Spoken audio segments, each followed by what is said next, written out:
السلام علیکم ورحمۃ اللہ وبرکاتہ۔ آپ جو ویڈیو بھیجے تھے وہ اہل قرآن ہے، پاکستان کا بہت شرارتی آدمی ہے اور طرح طرح کی باتیں بولتا رہتا ہے۔ اس نے جو کہا کہ وَقَانَ مِنَ الْكَافِرِينَ اور وہ کافروں میں سے ہو گیا، تو اللہ تعالیٰ نے یہ نہیں فرمایا کہ وہ فرشتوں میں سے تھا، جنوں میں سے ہو گیا یا انسانوں میں سے ہو گیا۔ معنی ہے کہ پہلے وہ ایمان والا تھا، کافروں میں سے، نافرمانوں میں سے ہو گیا، اس کا یہ معنی ہے۔ اور جو اس نے کہا انا خیر منہ خلقتنی من نار، کہ تو نے مجھے آگ سے پیدا کیا، وخلقتہ من طین، اور تو نے آدم کو مٹی سے پیدا کیا۔ پھر سورہ کہف کی آیت بیان کرتا ہے بدمعاش کہ ما اشہدتہم، کہ میں نے ان کو گواہ نہیں بنایا، خلق السماوات والارض۔ یہاں اللہ تعالیٰ نے یہ فرمایا کہ میں نے زمین و آسمان کے پیدا کرتے وقت ان کو گواہ نہیں بنایا۔ انسان کی پیدائش اور جنوں کی پیدائش کے تعلق سے تو اللہ تعالیٰ نے قرآن مجید میں خود فرما دیا ہے کہ خلق الانسان من صلصال کالفخار وخلق الجان من مارج من نار فبأي آلاء ربكما تكذبان، کہ اللہ تعالیٰ نے انسان کو کھنکھناتی ہوئی مٹی سے بنایا اور جنوں کو اللہ تعالیٰ نے شعلے سے پیدا کیا۔ تو یہ ساری چیزیں بالکل واضح ہیں، پھر بھی دیکھیں کیسے اپنی جہالت کا ثبوت دے رہا ہے نادان۔ کہتا ہے کہ میں نے تو پیدائش کے وقت تو گواہ نہیں بنایا، تو کیسے جان گیا ابلیس؟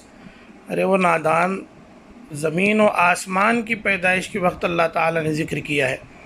اور یہ کہنا کہ کان من الجن ففسق عن امر ربہ، کہ وہ جنوں میں سے تھا، اپنے رب کی نافرمانی کیا، تو بالکل صحیح ہے۔ یہاں پر جنوں میں سے ہو گیا، اس کا ترجمہ نہیں ہوتا ہے کہ وہ فرشتہ تھا جنوں میں سے ہو گیا، کہاں وہاں پر اس کا ذکر ہے کہ وہ فرشتہ۔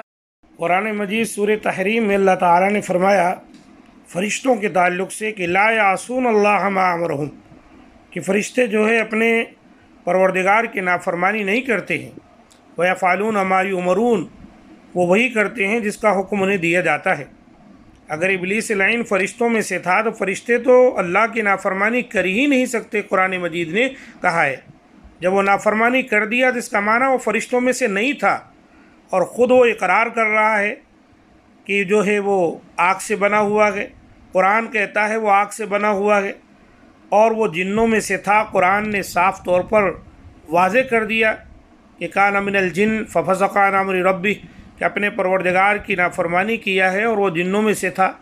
پھر بھی یہ جاہل مطلق جو قرآن کو مانتے حدیث کو نہیں مانتے، کیسے دیکھیں اپنی جہالت کی دلیل دے رہے ہیں۔ دراصل سنت کو نہ ماننے کا ان پر جو ہے اللہ سنت رسول کو نہ تسلیم کرنے کی وجہ سے ان اہل قرآن یا ان کے جو ہم نوا جماعتیں ہیں، ان پر یہ اللہ تعالیٰ کی پھٹکار ہے کہ جب یہ شریعت محمدیہ کو سمجھنے کے لیے نبی صلی اللہ علیہ وآلہ وسلم کی حدیث کو چھوڑ دیتے ہیں تو ان کی عقلیں ایسے ہی گھاس چرنے چلے جاتی۔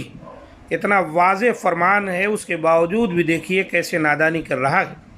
تو سچ بات یہ ہے کہ مسلمانوں کے لیے بہت ضروری ہے کہ وہ قرآن و سنت کو مضبوطی کے ساتھ پکڑے رہیں۔ سنت سے الگ ہو کر صرف قرآن مجید کو سمجھنے کی کوشش اگر کرے گا تو پھر یاد رکھیں وہ بھٹک جائے گا۔ نبی صلی اللہ علیہ وسلم نے دونوں کو لازم و ملزوم قرار دیا، فرمایا ترکت فیکم امرین لن تضلوا ما تمسکتم بہما وکتاب اللہ وسنتی، کہ میں دو چیزیں چھوڑے جا رہا ہوں، جب تک تم ان کو مضبوطی سے پکڑے رہو گے کبھی گمراہ نہیں ہوگے، ایک اللہ کی کتاب اور دوسری میری سنت ہے۔